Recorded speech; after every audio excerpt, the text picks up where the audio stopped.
जय श्री कृष्णा। धार्मिक व्रत कथा में आपका दिल से स्वागत है।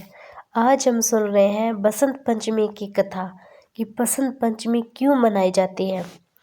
बसंत पंचमी एक दिन माँ सरस्वती परम ब्रह्मा के प्रकृति के रूप में अवतरित हुई थी। एक दिन भगवान ब्रह्मा संसार का भ्रमण करने निकले तो उन्होंने समस्त संसार उदास नजर आया। एक तरफ घोर शांति छाई हुई थी। यह देखकर ब्रह्मा जी को लगा कि संसार की रचना करते हुए शायद कोई कमी रह गई है। तब ब्रह्मा जी ने सोचा, एक स्थान पर रुके, अपने कमंडल से जल निकालकर छिड़का। तब अलौकिक ज्योति पुंज के साथ एक देवी प्रकट हुई। देवी के हाथ में वीणा, चेहरे पर अत्यंत ही तेज झलक रहा था। हे देवी माँ सरस्वती थी।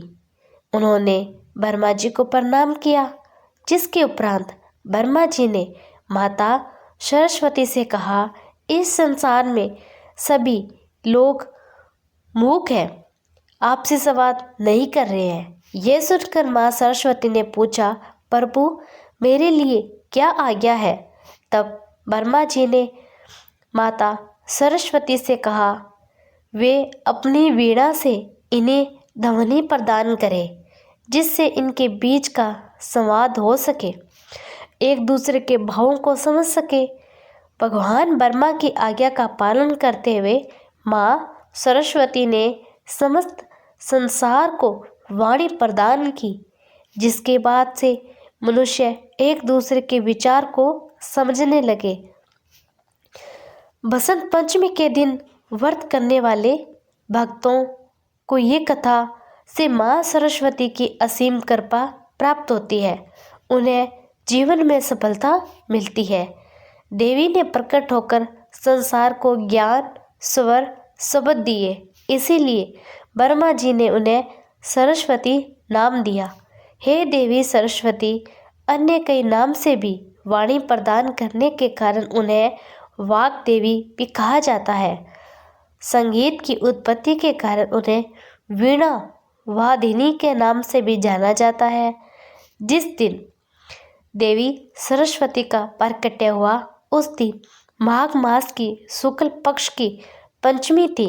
इसी कारण हर वर्ष इस दिन बड़ी ही धूमधाम के साथ बसंत पंचमी का नाम और माता सरस्वती की पूजा की जाती है। उत्साह के साथ में ये त्यौहार मनाया जाता है। इस दिन बसंत पंचमी की कथा पढ़ने से, स्नान करने से, साफ सुथरे पीले वस्त्र पहने, पूजा के स्थल को स्वच्छ रखें, माँ सरस्वती की पूजा चित्र स्थापित करें, पीले फूल अर्पित करें, पुस्तक, कमल, वाद्य यंत्र, पीले फल, मिठाई रखें। कथा शुरू करने से पहले मन में संकल्प ले, यह पाठ श्रद्धा भक्ति से किया जा रहा है। एक मनचित होकर श्रद्धा के साथ पढ़े, बीच में बातचीत, व्याकुलता से बचे।